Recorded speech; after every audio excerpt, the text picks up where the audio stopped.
నమస్తే, తెలుగు రాజ్యంకి స్వాగతం. నేను మీ సంధ్య. కూటమిలో జనసేనకు సంబంధించి అసంతృప్తి అనేది బయటపడుతుందా?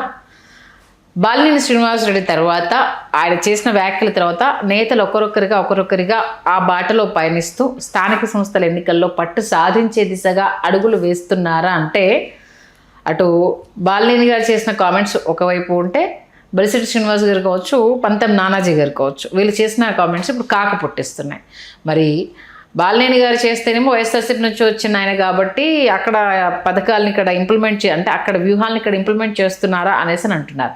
మరి బలిశెట్టి గారు ప్లస్ పంతం నానాజీ గారు చేసిన కామెంట్స్ని ఎలా చూడాలి?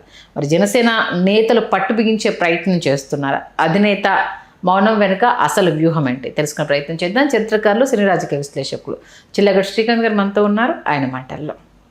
శ్రీకాంత్ గారు నమస్తే. నమస్కారం సంజయ్. ఏంటి జనసేన నేతలకు కావచ్చు, కార్యకర్తలకు కావచ్చు, అక్కడ విలువ ఇవ్వట్లేదు, ఆ ప్రాధాన్యత లేదు అనేసి బాలినేని శ్రీనివాసరెడ్డి గారు చెప్పారు. అంతకుముందే మనోహర్ గారు స్థానిక సంస్థల ఎన్నికల్లో వాటాకు సంబంధించి క్లియర్ కట్గా మెసేజ్ ఇచ్చారు.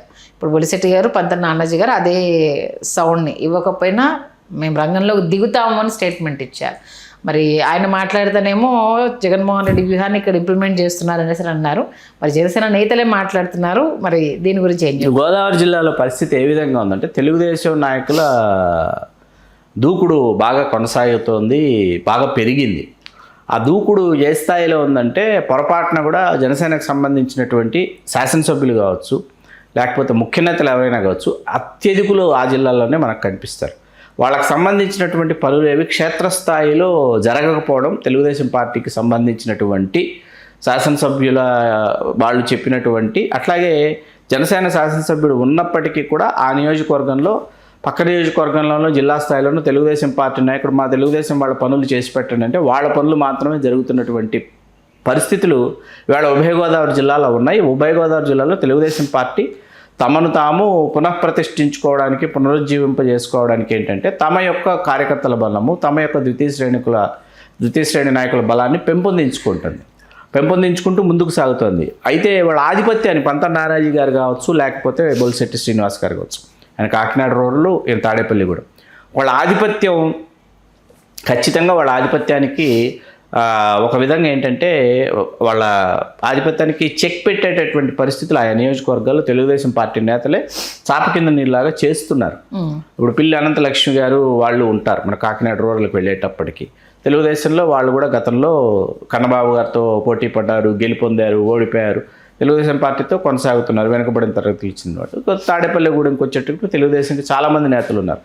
వీళ్ళందరూ ఏంటంటే మళ్ళీ తమ యొక్క అంటే రేపు పొత్తులో ఈ స్థానం జనసేనకే ఉంటుందని గ్యారెంటీ ఏంటి, తెలుగుదేశానికి కేటాయించాలని ఏంటి అనేటటువంటి ఒక ధోరణి. వీళ్ళు ఆల్రెడీ ఎమ్మెల్యేలుగా చేసేసినటువంటి వాళ్ళు ఈ నియోజకవర్గాల్లో ఉన్నారు కాబట్టి తెలుగుదేశంలో వాళ్ళకి ఖచ్చితంగా గవర్నెన్స్ పట్ల అక్కడ ఉన్నటువంటి కార్యాలయాల్లో ఏ పని ఏ విధంగా చేయించుకోవాలి, ఎవరితో ఏ విధంగా మాట్లాడాలి, ఎంఆర్ఓ ఆఫీస్లో ఏ విధంగా మాట్లాడాలి, గవర్నమెంట్ ఆఫీస్లో ఏ విధంగా మాట్లాడాలి, పోలీస్ స్టేషన్లో ఏ విధంగా మాట్లాడాలి అన్నది కొట్టినపిండి అయిపోయి ఉంటుంది అనమాట. కాబట్టి ఏంటంటే వీళ్ళ నుంచి ఫోన్ కాల్ వెళ్ళేటప్పటికి ఎమ్మెల్యే ఫోన్ కాల్కి ఎంత వాల్యూ ఉంటుందో వీళ్ళ ఫోన్ కాల్కి అంతే వాల్యూ ఉంటుంది అన్నమాట. మీకు అంటే ఇది ఎక్స్ఎమ్మెల్యే కదా, రేపు మళ్ళీ అవుతారేమో తెలియదు కదా ఖచ్చితంగా అనేటటువంటి ఇక్కడ ఈ ఆధిపత్యం ఏంటంటే, ఈ ఆధిపత్య పోర్ అనేది ప్రతి నియోజకవర్గం జనసేన శాసనసభ్యులు ఉన్న ప్రతి నియోజకవర్గంలో ఉంది. తెలుగుదేశం శాసనసభ్యులు ఉన్న చోట జనసేన వాళ్ళ యొక్క పప్పులేవి ఉడకటం లేదు. It's very clear. ఇప్పుడు బాలినేని శ్రీనివాసరెడ్డి గారు ఉదంతం తీసుకొచ్చారు మీరు. బాలినేని శ్రీనివాసరెడ్డి గారు వైసీపీ కోవర్టు, ఆయన వైసీపీ ఏమంటారు రాగాలపన ఇక్కడ చేస్తున్నారు, వైసీపీకి సంబంధించినటువంటి విధి విధానాలను ఇక్కడ ప్రవేశపెడుతున్నారు, లేకపోతే వైసీపీలో ముఖ్యులైనటువంటి నేతల్ని ఆయన తీసుకొద్దాం అనుకుంటున్నారు. ఇవన్నీ చెప్పిన తర్వాత ఏంటంటే సహజం అది. ఎందుకు ఆయన వైసీపీ నుంచి వచ్చారు, ఉమ్మడి ప్రకాశం జిల్లాలో ఇవాళ ఏ విధమైనటువంటి పాత్ర ప్రాధాన్యత ఆయనకి లేదు అనేటటువంటి విషయం ఉమ్మడి ప్రకాశం జిల్లా ప్రజలు చెప్తారు. ఆయన జీవితంలో రాజకీయంగా ఏదైనా ఒక స్వర్ణయుగం ఉంటే ఆ స్వర్ణయుగం ఆయన చూసేసారు, అయిపోయింది.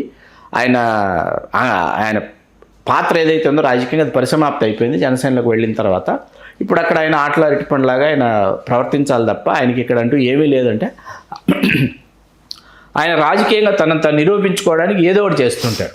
ఓకే, మండల స్థాయి నాయకులను, నియోజకవర్గ స్థాయి నాయకులను వాళ్ళని జనసేనలోకి తీసుకొద్దామని అనుకోవడం, ఇట్లాంటి కార్యక్రమాలు నిర్వహిస్తూ ఉంటారు. వాళ్ళు సహజంగానే వైసీపీ వాళ్ళే అయి ఉంటారు.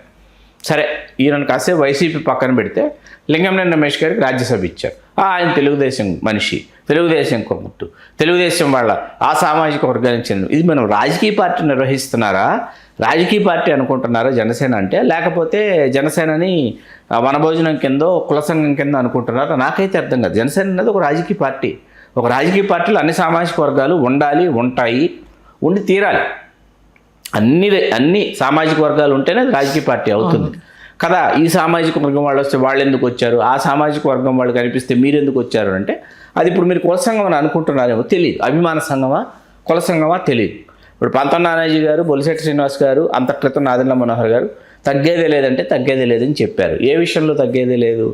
రేపు స్థానిక సంస్థల ఎన్నికలు రాబోతున్నాయి, కావాల్సినన్ని స్థానాలు చేజిక్కించుకోవాలనుకుంటున్నారు. వాటిలో ఉభయ గోదావరి జిల్లాల్లో చెప్పుకోదగ్గ సంఖ్యలో జనసేన చేజిక్కించుకోవాలని అనుకుంటోంది.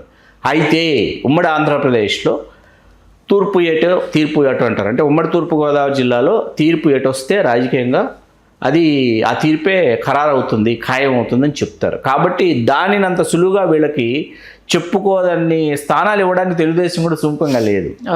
ఎందుకంటే మాకు సింహభాగం మాది అన్నది తెలుగుదేశం గట్టిగా పట్టుకొని కూర్చుంటుంది. ఎందుకంటే మూలాలు దెబ్బతింటాయి. తెలుగుదేశం ఉభయ గోదావరి జిల్లాలో పూర్తిగా అంటే ఒక 70% జనసేనకి విడిచిపెట్టింది అనుకోండి, తెలుగుదేశం విడిచిపెట్టకపోతుంది. మీకు అర్థమవుతుంది కదా. కాబట్టి వీళ్ళు ఎంతసేపు ఏంటంటే వీళ్ళ ఆధిపత్యాన్ని వీళ్ళు కొనసాగించాలని వీళ్ళు అనుకుంటారు, తెలుగుదేశం వాళ్ళు. మా ఆధిపత్యాన్ని మేము ప్రదర్శించాలి, పైచేసి సాధించాలని వీళ్ళు అనుకుంటారు. ఈ పోరు రసవత్తరంగా మారి ఏమవుతుందన్నది మనం చూడాలి.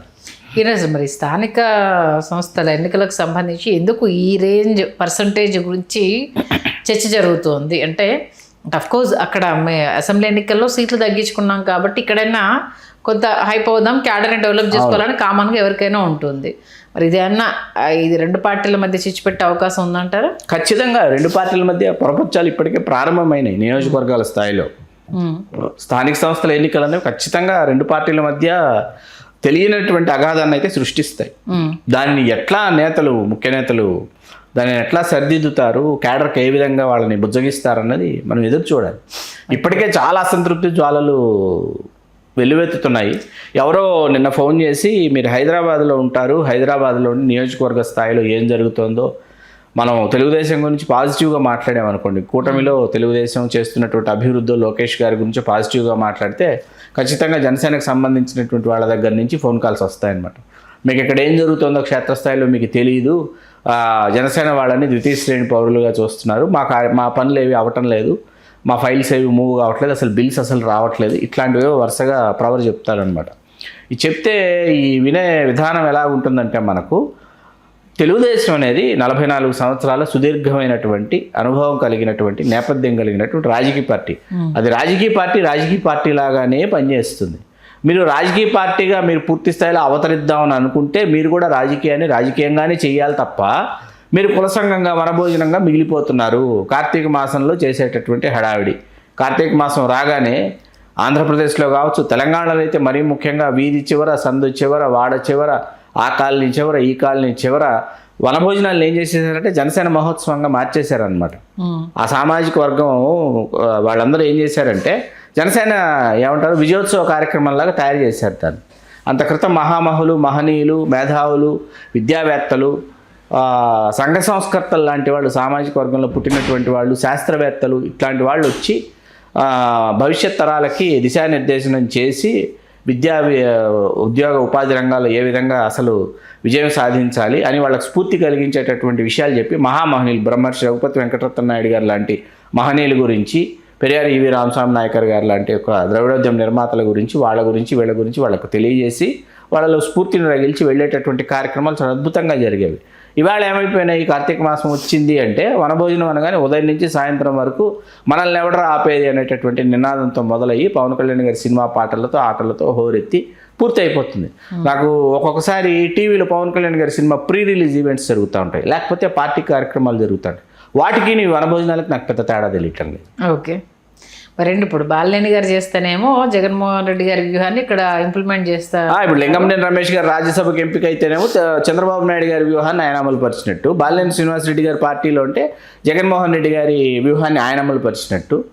నాకు అర్థం కాదనమాట. అన్ని సామాజిక వర్గాలు ఉంటేనే రాజకీయ పార్టీ అవుతుంది అది. ఖచ్చితంగా నిజంగా అంటే తెలియకుండా ఒకదాన్ని ఒకటి ఆపాదించుకునే ప్రయత్నం అయితే చేస్తున్నారు. బట్ సమస్యని సద్దుమనకు గుట్టుకోవడం కన్నా దీన్ని ఎలా పెద్ద చేద్దాము అనేసి అంటూ వాళ్ళ అనుకూల మీడియాలో కూడా వాళ్ళు చేస్తున్న కథనాలు, ఇస్తున్న వార్తలు అవి ఒక విధంగా అద్దం పడుతున్నాయి. చూద్దాం ఏం జరుగుతుంది అనేది మంచి విశ్లేషణ అందించారు. ధన్యవాదాలు శ్రీకాంత్. ధన్యవాదాలు సంధ్య గారు.